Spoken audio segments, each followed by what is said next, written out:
할렐루야. 우리 오늘도 함께 하나님의 은혜를 구하는 간절한 마음으로 찬양하심으로 우리 예배하도록 하겠습니다. 우리 은혜 아니면 살아갈 수 없는 우리를 도와주시옵소서.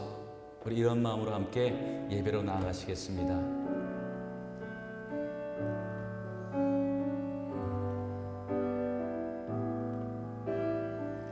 은혜 아니면 살아갈 수가 없네. 은혜 아니면 살아갈 수가 없네.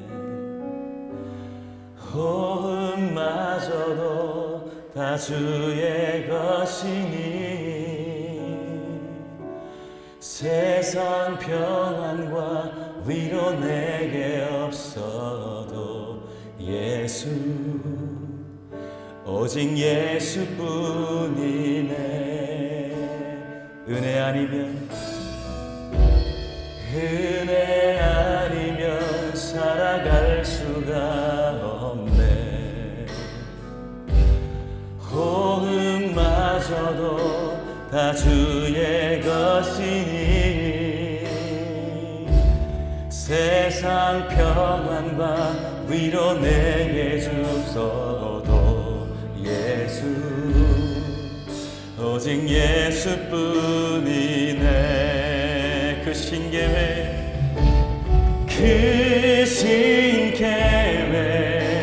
다 볼 수도 없고 작은 고난에 지쳐도 주께 묻기 나의 모든 삶 버티고 견디게 하시네. 은혜 아니면 살아갈 수가 없네. 은혜 아니면 살아갈 수가 없네. 나의 모든 것 다 주께 맡기니 참된 평안과 위로 내게 주신 주 예수 오직 예수뿐이네. 그 신계획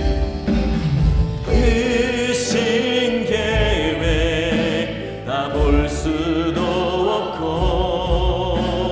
작은 고난에 지쳐도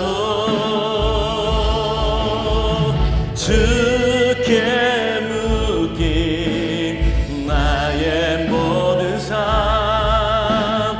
버티고 견디게 하시네. 그 신계획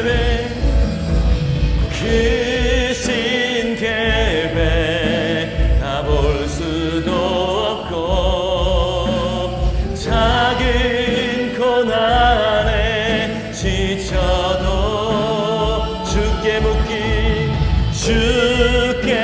묻기 나의 모든 삶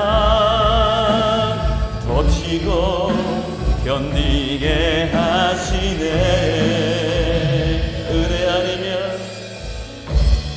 은혜 아니면 살아갈 수가 없네. 나의 모든 것 다 주께 맡기니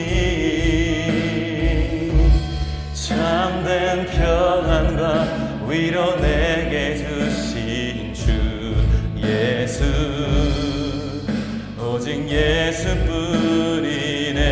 그 신계획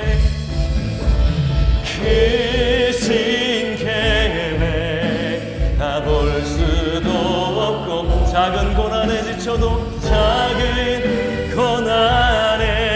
지쳐도 주께 묻긴 나의 모든 삶 주께 묻긴 나의 모든 삶 버티고 견디게 하시네.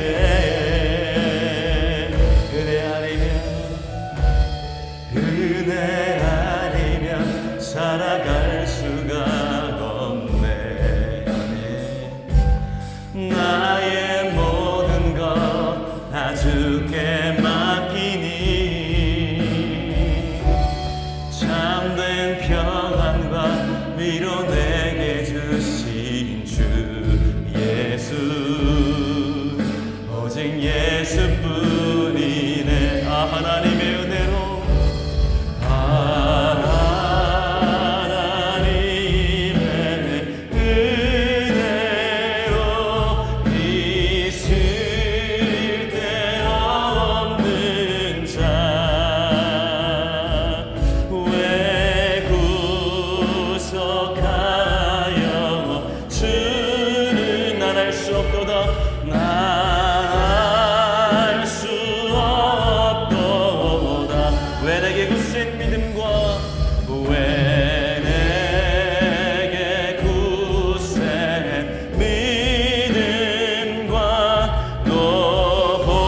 항상 편한지 내 마음이 항상 편한지 난 알 수 없도다. 함께 찬양합니다. 내가 믿고 또 의지함은 내 모든 영 잘하는 주님, 잘하는 주님, 늘 돌보아주실 것 나는 확실히 아네. 나는 확실히 아네. 왜 내게 성령 주셔서, 왜 내게 성령 주셔서 내 마음을 감동해. 주 예수 믿게 난 알 수 없도다. 할렐루야. 그 믿음으로 고백합니다. 내가 믿고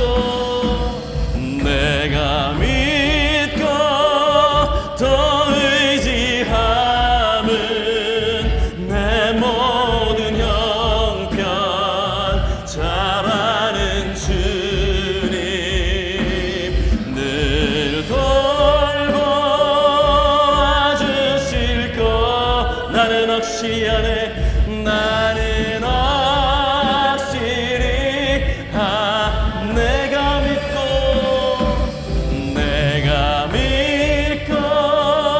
또 의지함은 내 모든 형편 잘하는 주님, 늘 돌보아주실 것 나는 확실히 아네. 나는 확실히, 다시 한번, 내가 믿고 또 의지함은, 내가 믿고 또 의지, 내 모든 형편 잘하는 주님, 잘하는 주, 늘 돌보아주실 것을, 늘 돌보아주실 것을 나는 확실히 아네. 내가 믿고 또 의지하는 내 모든 형편 잘하는 주님, 늘 돌보아주실 것을 나는 확실히 아네.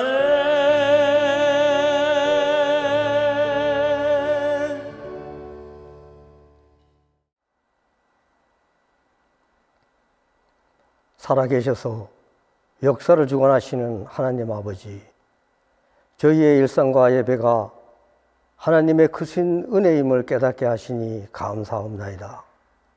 오늘 이 시간에도 교회와 가정마다 주일 예배를 허락하시니 감사와 찬양과 영광을 올립니다. 사랑이 충만하신 하나님 아버지, 주님의 은혜 속에 살면서도 은혜인 줄도 모르고 교만하였으며 이기적인 욕심에 눈이 어두워 주님께서 빌려주신 자연을 파괴하였고 세상의 유혹에 넘어지기도 하고 예수를 믿는다 하면서도 세상과 구별되지 못하고 정결하지도 못하였음을 고백합니다. 이때 코로나 바이러스 19 확산으로 통해서 가증한 무리들의 악행을 드러내시며 그들의 행위가 허상임을 드러내셔서 일시에 무너뜨리시는 역사임을 믿습니다. 저희를 두렵게 하는 이 절망적인 상황을 우리의 연약함을 고백하고 기도할 때 오히려 희망이 될 수 있게 하옵소서. 저희를 깨끗게 하셔서 이 사태를 종식시키시고 예배와 일상들을 회복하여 주시옵소서. 긍휼하신 하나님 아버지, 이 나라와 이 민족을 긍휼히 여겨 주시옵소서. 간염병으로 두려워하고 의심하며 맞이하는 4월 총선이 서로 모함하고 모략으로 인해서 우리를 혼돈케 하고 있습니다.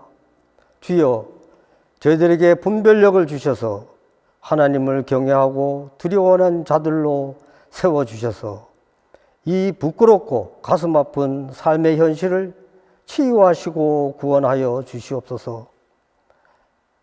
하나님만이 우리의 왕으로 세워질 때에 이 나라의 긍휼함이 회복시켜 주시고 자유롭게 예배하고 찬양하고 선교 대국으로 사명을 감당케 하여 주시옵소서. 이 재단을 주님의 뜻으로 세우시고 인도하시니 감사합니다. 이 재단을 오직 성령님께서 인도하여 주시옵고 영혼 구원을 사명을 감당케 하기 위해서 령야 난민학교의 선교사와 중국의 선교사, 미국의 목사님 가정을 파송하셨는데 그곳에서도 질병으로부터 지켜주시고 안전도 지켜주셔서 사명 감당케 하옵소서. 이 재단에 사자 목사님 세우시고 성령 충만함을 더입혀 주시니 감사합니다. 담임 목사님 항상 영육간에 강건케 하시고 주님 말씀을 전하실 때에 듣는 저희들이 찔림받고 회개하게 하시고 고난 가운데 있는 성도들에게 치유와 회복의 역사를 허락하여 주시옵소서.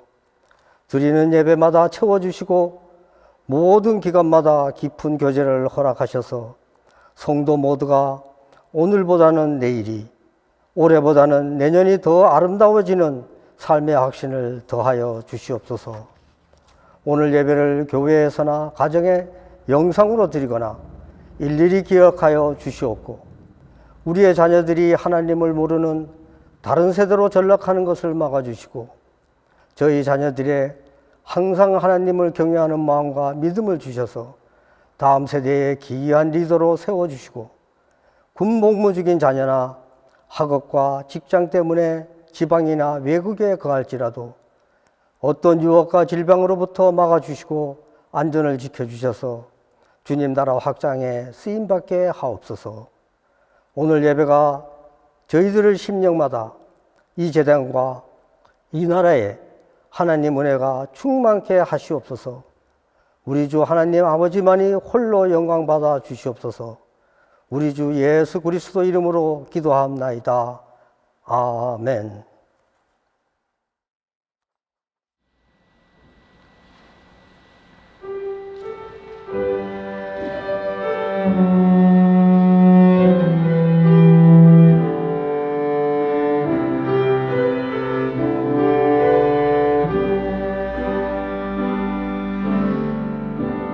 마음속에 어려움이 있을 때 마음속에 어려움이 있을 때 마음속에 어려움이 있을 때 주님 내게 멈춰서 내 마음을 만지고 주님 앞에 나올 수 없을 때 주님 앞에 나올 수 없을 때 주님 앞에 나올 수 없을 때 주님 날 먼저 안으시네.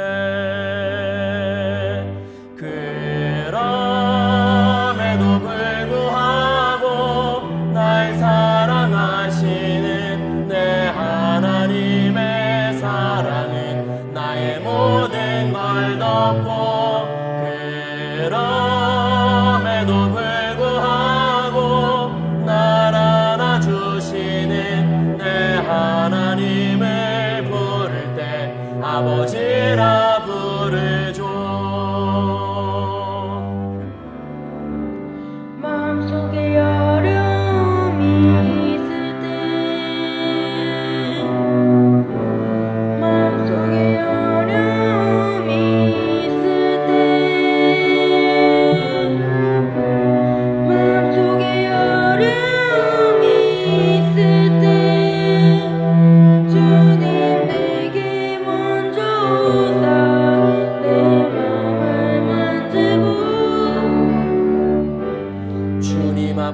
나올 수 없을 때,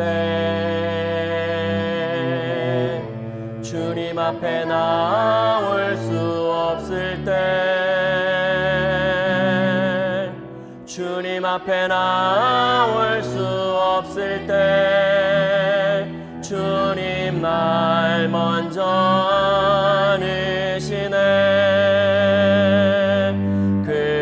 그럼에도 불구하고 날 사랑하시는 내 하나님의 사랑은 나의 모든 걸 덮고, 그럼에도 불구하고 날 안아주시는 내 하나님을 부를 때 아버지라 부르죠. 그럼에도 불구하고 날 사랑하시는 내 하나님의 사랑은 나의 모든 걸 덮고, 그럼에도 불구하고 날 안아주시는 내 하나님을 부를 때 아버지라 부르죠. 내 하나님을 부를 때 아버지라 부르죠.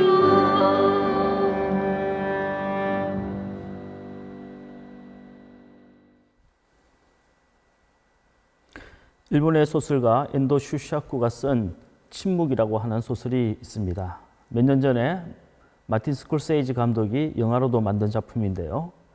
17세기 일본의 선교 초창기에 선교사들이 당한 고난과 핍박을 상세히 다룬 작품입니다. 포르투갈 선교사인 로드리게스는 자신이 존경했던 페레이라 선교사가 선교 도중에 그만 배교했다는 소식을 전해 듣고 실망감과 배신감을 품은 채로 일본으로 건너가게 되죠. 하지만 그곳에서 로드리게스는 인간으로서는 차마 상상할 수 없는 끔찍한 광경을 목격하게 됩니다. 일본의 관원들은 선교사들을 펄펄 끓는 물에 담궜다가 살가죽을 벗겨서 죽였어요. 바닷가의 나무 십자가에 매달아 놓고는 밀물이 조금씩 밀려오면서 그 물에 빠져 죽게 했습니다. 깊게 판 구덩이에 거꾸로 매달아 놓고 칼로 베어서 조금씩 피를 흘리며 죽어가게 만들었어요. 엔도 슈샤쿠는 이 소설에서 이렇게 질문하고 있습니다. 하나님은 왜 그의 자녀들이 고통받는 것을 허락하시는가? 하나님은 왜 그의 백성들이 고통 중에 기도할 때 침묵하고 계시는가? 하나님의 침묵에 대한 이러한 질문은 지난 수천 년 동안 우리 믿음의 선조들이 끊임없이 던져왔던 질문이기도 해요. 다윗은 고난 중에 이렇게 탄식했어요. 시편 13편 1절 말씀에 여호와여 어느 때까지입니까? 나를 영원히 잊으셨나이까? 주의 얼굴을 나에게서 어느 때까지 숨기시겠나이까? 마치 태양이 개기일식으로 달 속에 숨어버리듯이 우리의 고난 뒤에서 침묵하고 계시는 하나님께 다윗은 이렇게 탄식하며 기도한 겁니다. 예레미야 선지자도 이렇게 탄식했지요. 예레미야가 5장 20절 말씀에 주께서 어찌하여 우리를 영원히 잊으시오며 우리를 이같이 오래 버리시나이까? 하나님은 왜 믿음의 사람들이 고통받을 때 그 기도에 즉시 응답해 주지 않으시는 걸까요? 하나님은 왜 전쟁 중에 수많은 사람들이 죽어가는 것을 보고도 침묵하시는 걸까요? 왜 고아와 과부의 울음소리를 듣고도 침묵하시는 걸까요?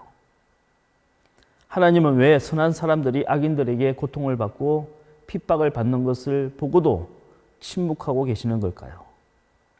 하나님은 왜 코로나 같은 질병이 창궐해 수많은 사람들이 목숨을 잃고 고통을 받고 교회에서 예배도 드리지 못하는 이런 상황을 보고도 침묵하고 계시는 걸까요? 우리 하나님에게는 능력이 없는 걸까요? 아니면 나 같은 사람의 기도는 무시하시는 걸까요? 아니면 니체의 말대로 정말로 하나님은 죽으신 걸까요? 여러분, 우리 하나님의 침묵에는 뜻이 있습니다. 그렇다면 하나님의 침묵에는 어떤 뜻이 있을까요? 첫째는 하나님이 정하신 때가 있다는 겁니다. 그 때가 찰 때까지 우리 하나님은 참으시고 인내하신다는 거예요. 때가 참에 마침내 하나님의 뜻이 우리 가운데서 이루어진다는 겁니다. 두 번째는 우리가 하나님께 응답을 바라고 기적을 바라듯이 하나님도 우리에게 바라시는 것이 있다는 겁니다. 그것이 뭐냐? 바로 우리의 믿음이에요. 하나님은 그 때가 찰 때까지 무능해서 침묵하시는 것도 아니고 우리에게 무관심하셔서 우리를 사랑하지 않으셔서 침묵하시는 것이 아니라 우리에게 믿음이 생겨나기까지 기다리시며 바라신다는 겁니다. 하나님의 침묵은 단순한 묵묵부답이 아니라 그 때를 기다리시는 예비하심이시며 우리의 믿음을 기다리시는 하나님의 소망이세요. 오늘 코로나 사태로 전 세계가 충격에 휩싸이고 많은 사람들이 죽어가고 교회들이 다 문을 닫고 예배를 드리지 못하며 학생들이 학교를 가지 못하는 경제가 바닥을 치는 이 고난의 때에 저와 여러분 모두 하나님의 침묵 속에서 그분의 음성을 들으시길 바랍니다. 그때가 되면 하나님이 우리를 고치시고 회복하시고 또 낫게 하실 줄을 믿으시길 바랍니다. 그때가 되면 인간의 힘으로 할 수 없는 일을 하나님이 어떻게 행하셨는지 우리의 두 눈으로 똑똑히 보게 될 줄을 믿으시길 바랍니다. 오늘 본문인 고린도전서 13장에서 사도 바울은 이렇게 고백하고 있습니다. 고린도전서 13장 12절 말씀에 우리가 지금은 거울로 보는 것 같이 희미하나 그 때에는 얼굴과 얼굴을 대하여 볼 것이요 지금은 내가 부분적으로 아나 그때에는 주께서 나를 아신 것 같이 내가 온전히 알리라. 여기 거울이란 요즘처럼 유리로 만들어져서 뚜렷하게 볼 수 있는 그런 거울이 아니라 청동을 갈아서 광택을 내어 사물을 희미하게 비춰보는 거울을 말합니다. 사도 바울의 시대의 거울은 사물의 윤곽만을 희미하게 볼 수 있을 뿐 구체적인 모습을 볼 수는 없었어요. 희미하나라고 하는 말은 헬라어로 아이니그마티라고 하는데 이 말은 알 수 없는 일, unknown이란 뜻입니다. 이 아이니그마티라는 헬라어에서 에니그마, 수수께끼라는 말이 나왔죠. 즉 지금 우리가 당하는 이 고난과 시련은 마치 수수께끼처럼 알 수 없는 일이고 미래를 예측할 수 없는 일이지만 하나님이 예비하신 그 때가 되면 하나님의 뜻이 무엇이었는지 온전히 알게 되리란 말씀입니다. 여기 본문에 그때에는 주께서 나를 아신 것 같이 내가 온전히 알리라 하고 말했지요. 요즘 코로나 확진자가 되면 자신의 삶이 다 공개가 됩니다. 내가 어딜 갔는지, 누굴 만났는지, 무엇을 먹었는지 다 밝혀야 돼요. 어쩌면 병에 걸리는 것보다 이것이 더 두려운 일일 수도 있습니다. 코로나 바이러스는 내가 잘 살고 있는지 한 번쯤 뒤돌아보게 합니다. 나의 동선이 다 밝혀지고 내 생활이 훤히 드러나게 될 때 사람들이 나를 과연 어떻게 생각할지 한 번쯤은 뒤돌아보게 되는 거죠. 다른 사람들이 나의 행적과 동선만 알게 되어도 이처럼 두려운 마음이 생기는데 하물며 하나님께서 나의 일거수일투족을 다 아신다고 생각한다면 내 마음의 중심까지도 보시고 숨은 생각도 다 아신다고 한다면 얼마나 두려운 일일까요? 성경은 그때가 되면 그 모든 감추었던 것들이 하나도 남김없이 낱낱이 드러나리라고 말씀하고 있습니다. 여러분, 그때가 되면 억울하고 원통했던 모든 것들이 하나님의 긍휼하심 속에서 낱낱이 드러나게 될 것이며 온갖 추악하고 사악한 숨겨진 죄악들이 해보다 더 밝은 하나님의 공의 앞에서 속속하게 드러나게 될 것입니다. 고난과 아픔 속에서도 하나님을 사랑하고 말씀에 순종하여 묵묵히 십자가를 지고 갔던 그 믿음이 하나님의 축복 안에서 분명하게 드러나게 될 줄 믿으시길 바랍니다. 우리는 그때가 오면 하나님의 진노가 아니라 하나님의 은총 안에 있기를 바랍니다. 그러면서 오늘의 이 고통을 견디고 버텨야 해요. 이제 더 이상 사람에게 잘 보이려고 하나님께 범죄하지 말아야 합니다. 이제 더 이상 겉으로 올바른 척하며 속으로 죄짓지 말아야 돼요. 이제 더 이상 지금 당장의 유익을 위해 장래의 소망을 포기하지 말아야 합니다. 그렇다면 이 고난의 때에 우리가 가져야 할 믿음이란 무엇일까요? 첫째는 하나님이 정하신 때가 있음을 믿어야 합니다. 이스라엘 백성들이 애굽에서 노예 생활을 할 때 그들은 말로 다할 수 없는 고통으로 하나님께 탄식하며 기도했어요. 애굽의 바로왕은 이스라엘 백성들로 하여금 비돔성과 람셋을 건축하게 했고 그들 이스라엘 백성들이 세력이 커질까 봐 아들이 태어나면 태어나는 족족 즉시 죽였어요.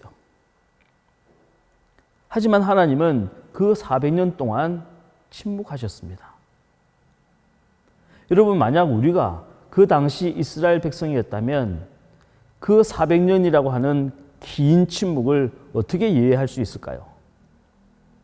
고된 노동으로 죽어가는 동포들을 바라보면서 아직 핏덩이인 어린 아들이 애굽의 병사의 발에 짓밟히고 칼에 죽는 것을 바라보면서 하나님을 원망하고 믿음을 포기하지는 않았을까요?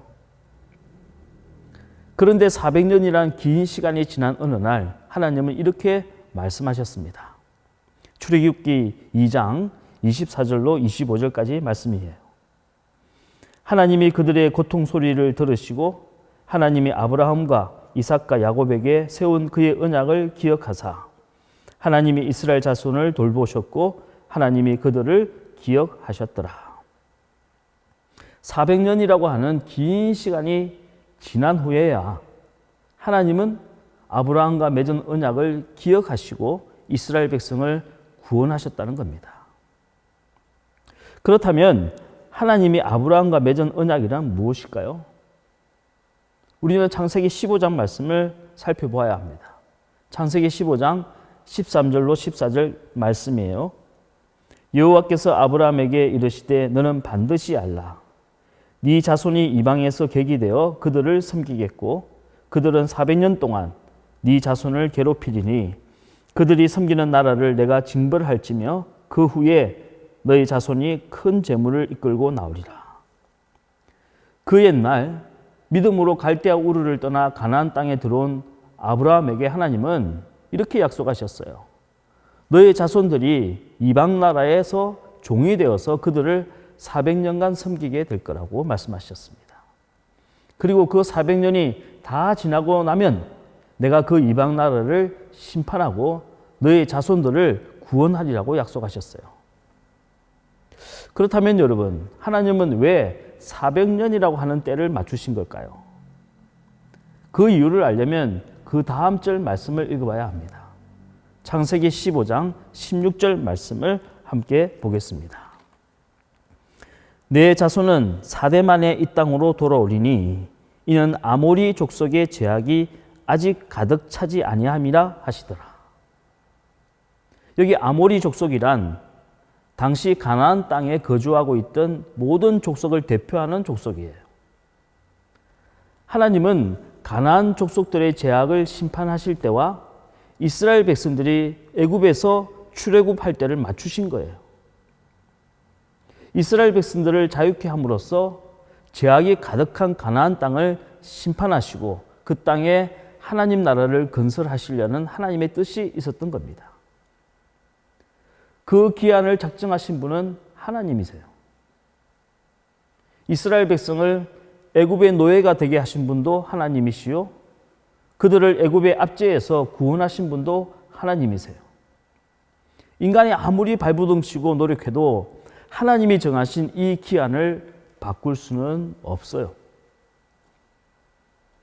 인본주의자들은 인간의 노력으로 역사를 앞당길 수도 있고 늦출 수도 있다고 생각합니다. 믿는 사람들 중에도 어떤 분은 내가 기도를 열심히 하면 하나님의 때를 앞당길 수도 있고 혹 뒤로 늦출 수도 있다고 생각해요. 하지만 성경은 역사의 주관자는 오직 하나님이시며 하나님의 때를 인간이 바꿀 수 없다고 분명히 말씀하고 있습니다. 여러분, 이 말씀을 오해가 없기를 바랍니다. 이건 숙명론이나 운명론에 빠지자는 이야기가 아니에요. 인간은 끊임없이 노력해야 하고 쉬지 말고 기도해야 합니다. 하지만 인간의 노력은 하나님의 선하시고 기뻐하시고 온전하신 뜻을 분별하고 믿음으로 그 뜻에 순종하며 말씀에 따라 실천하려는 노력이 되어야지 인간이 그 때와 기한을 결정해서는 안 된다는 겁니다. 그 때와 기한은 오직 하나님만이 정하시는 거예요. 두 번째, 우리가 얻을 수 있는 영적인 교훈은 내가 정한 때에 맞춰 조급해하지 말고 하나님이 정하신 때를 믿고 자유해야 한다는 것입니다. 어느 목사님이 서해 성감도에 있는 교회에서 부흥회를 인도해 달라는 요청을 받았습니다. 그 섬으로 가려고 배를 타러 선착장에 갔더니 한 사람이 10명도 타지 못하는 조그만 배가 있더래요. 그런데 그 배를 몰아야 할 선장이 1시간이나 늦게 나왔답니다. 그런데도 한마디도 미안하다는 사과도 없이 그냥 배를 몰고 나가더래요. 속으로 화가 났지만 무슨 이유가 있겠거니 하고 생각하고 배를 타고 갔습니다. 그런데 어림잡아 10분이면 건너갈 수 있는 거리를 S자로 빙빙 돌면서 1시간을 가더래요. 약속한 부흥의 시간은 점점 다가오는데 배는 하염없이 돌아서 가니 마음은 조급해지고 참는 인내심에도 슬슬 한계가 오기 시작하더랍니다. 시골 사람이 서울 택시를 타면 길을 모른다고 빙빙 돌린다더니 이 서울 사람이 길을 모른다고 배를 빙빙 돌리는구나 생각하니 화가 머리끝까지 솟아오르더래요. 드디어 그 배가 건너편 선착장에 도착하자 그 선장에게 한마디 하려고 뒤를 돌아보는 순간 정말 소름 끼치는 광경이 눈앞에 펼쳐졌습니다. 서해 갯벌이 시커멓게 드러나고 그토록 고통스러웠던 S자 뱃길은 물이 빠져나가는 유일한 물길이 되어 있었어요. 베테랑이었던 선장은 물이 빠져나가는 것을 미리 알고 그 물길을 따라 배를 조심스레 몰고 온 겁니다. 그날 그 목사님은 하나님께 그렇게 기도했다고 합니다. 하나님, 이제부터는 절대로 불평하지 않겠습니다. 따지지 않겠어요. 내가 정한 때에만 된다고, 내 계획대로만 되어야 한다고 조급해하지 않겠습니다.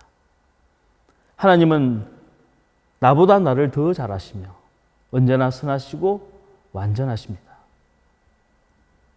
여러분, 믿음이란 지금 당장 내 눈앞에 보이지 않아도 하나님의 예비하심이 있음을 믿는 거예요. 지금은 도무지 이해가 안 되어도 하나님의 선하심과 온전하심을 믿는 것이 바로 믿음인 것입니다. 내가 정한 때와 내가 정한 계획에 맞춰 사느라 조급해하고 불안해하는 것이 아니라 하나님이 정하신 때와 하나님의 계획을 믿고 자유하는 것, 그것이 바로 믿음인 것입니다. 여러분, 만약 다윗의 마음속에 왕이 되겠다고 하는 계획이 있거나 스케줄이 있었다면 다윗은 10년을 버티지 못하고 죽었을 거예요. 조급하고 불안한 마음에 아마 큰 무리수를 두거나 계획이 어긋날 때마다 찾아오는 그 실망감과 좌절감으로 자포자기했을 겁니다. 하지만 다윗은 자신의 계획에 따라 조급하게 산 사람이 아니었어요. 그는 어린 목동이었을 때부터 시시각각 변하는 환경에 적응하며 살아온 사람이에요. 다윗은 그 변화무쌍한 환경 속에서 잠잠히 하나님의 도우심을 바라며 살아왔어요. 그런 다윗이었기에 사울 왕의 미친 광기를 견뎌낸 거예요. 믿었던 사람들의 배신을 견뎌낸 거예요. 배고픔과 추위와 조롱과 핍박을 견뎌낸 것입니다. 자신이 정한 스케줄대로만 사는 사람은 겉으로 보기에는 강한 것 같지만 사실은 가장 약한 사람이에요. 그 사람은 하나님의 도우심을 받지 못하고 살아가는 거예요. 다른 사람들의 위로와 지지를 받지 못하고 살아가는 것입니다.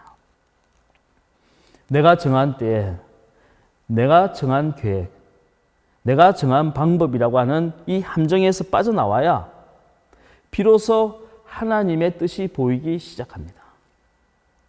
하나님의 뜻 안에서 나의 인생을 바라볼 때 비로소 자유함을 얻게 되는 거예요. 사랑하는 성도 여러분, 오늘도 저와 여러분은 하나님의 뜻 안에서 살아가고 있습니다. 하나님의 뜻이 의심스럽고 두려우신가요? 40일이면 도착할 광야길을 왜 40년이나 걷게 하시는지 이해가 안 되시나요? 10분이면 건너갈 그 백길을 왜 1시간이나 넘게 빙글빙글 돌리시는지 의심스러우신가요? 이러다가 혹 헐벗고 굶고 망하지 않을까 두려운 마음이 드십니까? 하나님이 정하신 때 안에는 하나님의 선하시고 기뻐하시고 온전하신 뜻이 있음을 믿으시길 바랍니다. 우리는 이번 코로나 사태로 인해 잃어버렸던 소중한 것들을 다시 되찾게 될 것입니다. 그동안 형식적으로 드렸던 예배, 습관적으로 드렸던 예배가 아니라 이제는 정말 예배를 진심으로 사모하고 영과 진리로 예배하게 될 줄로 믿습니다. 우리가 잠시 잊고 지냈던 가족의 소중함을 다시금 깨닫고 무너졌던 가정 예배를 다시 세우는 계기가 될 줄로 믿습니다. 우리가 지금까지 누려왔던 평범한 일상이 얼마나 소중한 것이었는지 그 소중함에 감사를 되찾게 될 줄로 믿습니다. 하나님이 창조하신 피조 세계와 자연에 대해서 우리 인간이 얼마나 큰 죄를 지었는지 깨닫게 되고 우리의 영성이 피조 세계의 탄식 소리를 들을 수 있는 영성으로 변화될 줄로 믿습니다. 나만 생각하고 내 가족만 위하고 내 교회만 부흥되기를 바래왔던 편협한 이기주의에서 벗어나 우주의 주인이신 하나님 앞에서 우리 모두가 형제 자매이며 온 인류가 운명 공동체임을 깨닫게 될 줄로 믿습니다. 지금 이 순간에도 나보다 더 고통받는 이웃들을 돌아보고 그들에게 그리스도의 사랑을 전할 수 있는 참된 교회와 그리스도인으로 변화될 줄로 믿습니다. 세 번째로 합력하여 선을 이루심을 믿어야 합니다. 로마서는 사도 바울이 로마 교회 성도들에게 보낸 편지입니다. 로마 교회란 로마에서 자생적으로 생겨난 기독교인들에 의해 세워진 가정교회와 지하교회를 말하는 거예요. 로마서를 제외한 다른 12권의 서신들은 바울이 직접 개척한 교회 성도들에게 보낸 편지들입니다. 하지만 로마서만은 바울이 전혀 알지 못하는 교인들에게 보낸 편지예요. 그렇다면 로마 교회의 자생적인 교인들이란 누구일까요? 첫 번째는 오순절 사건과 관련된 사람들이에요. 사도행전 2장 10절로 13절까지 말씀을 보시면 부르기아와 밤빌리아, 애국가 및 구레네에 가까운 리비아, 여러 지방에 사는 사람들과 로마로부터 온 나그네, 곧 유대인과 유대교에 들어온 사람들과 그레데인과 아라비아인들이라 우리가 다 우리의 각 언어로 하나님의 큰 일을 말함을 듣는도다 하고 다 놀라며 당황하여 서로 이르되 이 어찌 된 일이냐 하며 또 어떤 이들은 조롱하여 이르되 그들이 새 술에 취하였다 하더라. 오순절 마가의 다락방에서 120명의 제자들이 성령을 받고 각기 다른 방언으로 말씀을 하는 것을 로마로부터 온 나그네들도 목격했다는 거예요. 그들 중에는 어떤 이는 놀라며 또 어떤 이들은 예수의 제자들이 새 술을 먹고 취했다고 조롱했어요. 그때 성령 충만한 베드로의 설교를 듣고 무려 3,000명이 넘는 사람들이 예수를 믿고 세례를 받았어요. 그들 중에는 로마에서 온 나그네들도 있었다는 겁니다. 그 로마의 나그네들이 로마로 다시 돌아가서 세운 교회가 바로 자생적인 역사적 로마 교회입니다. 두 번째로 이 로마 교회를 부흥시킨 사람은 목회자가 아니라 평신도였던 브리스길라와 아굴라 부부였어요. 남편인 아굴라는 유대인이었지만 부인이었던 브리스길라는 로마의 귀족의 딸이었어요. AD 50년 글라우디오 황제의 칙령에 의해서 로마에 거주하던 모든 유대인들이 강제로 추방되었습니다. 이때 브리스길라와 아굴라도 로마에서 추방되어 고린도로 이주해서 살면서 천막 제조업을 하고 있었어요. 그런데 이 고린도에서 이들 부부는 사도 바울을 만나게 되는 겁니다. 우리가 잘 아는 것처럼 바울의 직업도 천막 제조업이었죠. 함께 동력을 하며 바울에게서 복음을 전해들은 브리스길라와 아굴라 부부는 바울의 신실한 동력자가 되었습니다. 바울은 이들 부부가 자신을 위해서라면 목이라도 내어놓을 신실한 자들이라고 칭찬했어요. 바울과 이들 부부는 후에 고린도를 떠나 에베소 교회로 가서 함께 복음을 전했습니다. 그런데 글라우디오 황제가 죽자 황제의 칙령이 폐지가 되었고 해외로 추방되었던 이방인들이 다시 로마로 돌아가게 되었어요. 이때 브리스길라와 아굴라 부부도 로마로 돌아가게 된 겁니다. 그리고 얼마 후에 네로가 로마의 황제가 되었어요. 바울은 자신이 로마서에서 쓴 것처럼 여러 번 로마로 가고 싶어 했지만 번번이 그 길이 막혔습니다. 글라우디오 황제의 추방령으로 결국 로마에 가보지도 못하게 되었어요.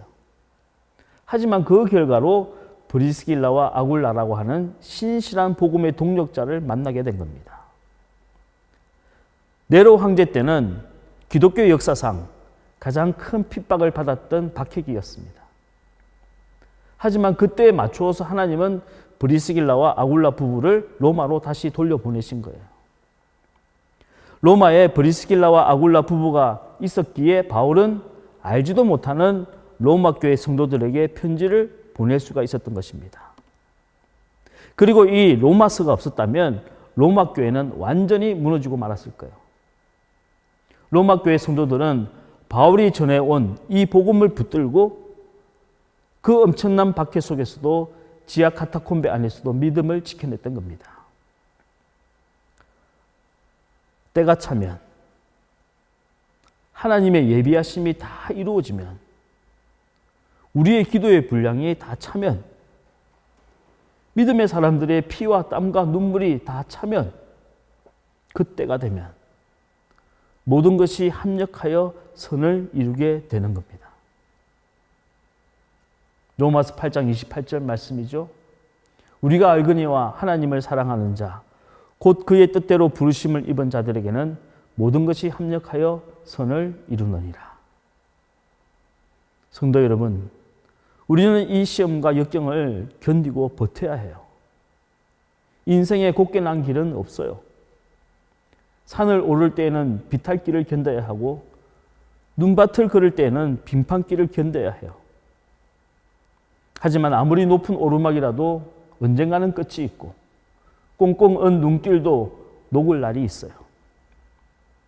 우리는 이 시간에도 하나님이 정하신 때가 있음을 믿으며 하나님이 계획하신 뜻이 있음을 믿습니다. 내 때에 맞춰 조급해하지 말고 하나님의 뜻에 맞추어 자유하고 위로와 용기를 얻는 저와 여러분이 다 되시기를 주님의 이름으로 간절히 축원합니다. 이번 주에도 저와 여러분 함께 공동의 기도를 하나님께 올려드리도록 하겠습니다. 함께 화면을 보며 같이 기도하겠습니다. 모든 인생의 주인이시며 역사의 주관자이신 하나님, 이 시간 우리의 교만을 꺾고 하나님께 겸손히 구합니다. 지난날 우리의 불순종과 교만과 고집과 패역함을 용서하시고 코로나의 재앙이 속히 사라지게 하소서. 우리의 마음이 조급해지지 않게 하시고 좀 더 차분히 하나님의 뜻을 헤아려 알 수 있는 지혜를 주옵소서. 병든 자들을 치유해 주시고 물질로 고난받는 자들에게 일용한 양식과 만나의 복을 주옵소서. 사람과 사람 사이에 정오와 미움이 사라지게 하시고 이웃을 사랑하고 긍휼히 여기는 마음을 주옵소서. 교회와 성도들이 이 어려움을 견디고 버티게 하시며 우리 교회의 선교의 문이 막히지 않도록 도와주옵소서. 우리의 마음이 예배로부터 멀어지지 않게 하시고 가정에서나 직장에서나 교회에서나 늘 하나님께 예배드리며 기도하는 성도가 되게 하여 주옵소서. 우리의 구원이신 예수 그리스도의 이름으로 기도합니다. 아멘. 오늘은 특별히 결단의 찬양으로 우리 교회가 말레이시아에 평신도 선교사로 파송한 이동욱 선교사가 직접 작사 작곡한 그때가 오면이란 곡을 함께 부르도록 하겠습니다. 여러분, 지금 말레이시아 정부에서는 외국인의 출입을 전면 막고 있습니다.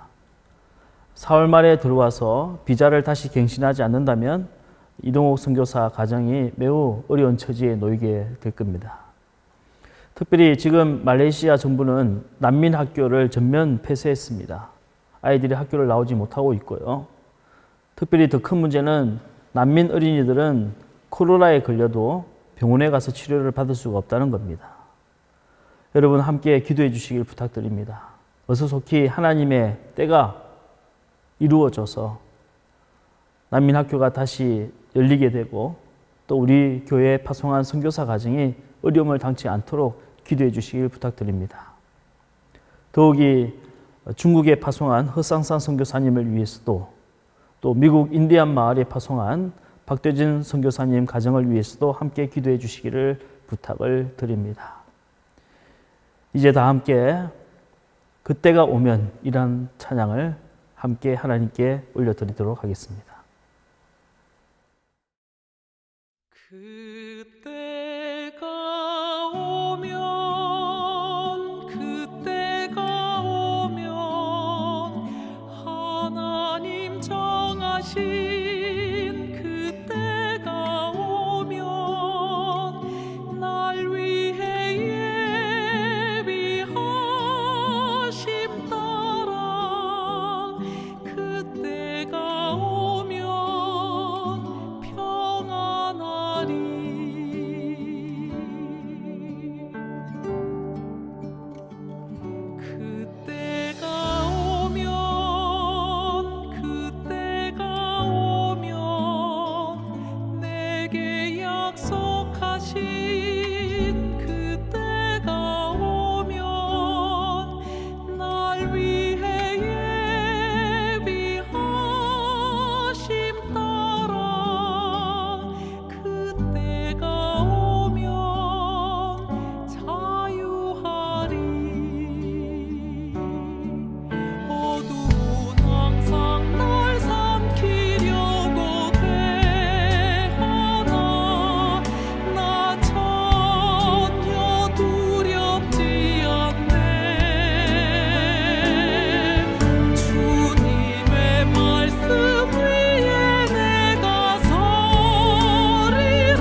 축도하겠습니다. 이제는 우리를 위하여 죽으시고 다시 사신 주 예수 그리스도의 그 크신 은혜와 그때를 정하시고 약속대로 그때의 구원을 이루시는 하나님의 놀라우신 경륜하심과 지금도 우리와 함께 계셔 우리의 연약함을 도우시고 우리로 하여금 견디고 버틸 수 있도록 힘을 주시는 성령님의 도우심이 오늘 각 가정에서 영상으로 예배를 드리는 사랑하는 성도들과 저들의 가정, 주님의 핏값으로 세우신 교회와 이 나라와 민족 위에 지금으로부터 영원토록 함께 하시기를 간절히 축원하옵나이다. 아멘.